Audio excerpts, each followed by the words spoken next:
Ongi etorri Oriora.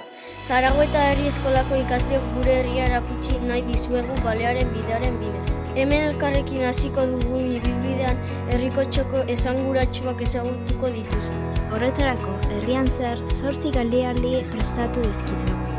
Bakoitzean, gure herria gehiago ezagutzu aukera izanez. Hauetan QR bat ere aurkituko duzue. 12 hizkuntza ezberdinetan informazio testuak aurkituz. Baita ere, gure ahotsak erabiliz informazio bera entzuleko aukera izango duzu. Special pentru cultori. Musikaz lagundutan aski. Bidean ez galtzeko lurrean Balearen itxurako marka uruinak aurkituko dituzue. Guk dagoeneko egin dugu bidea. Ez da bide erraza izan, baina denon artean lortu dugu. Ikasle, irakasle eta baita gurasoei esker. Orain, zuen txanda da, ez daukazu aitzakiarik.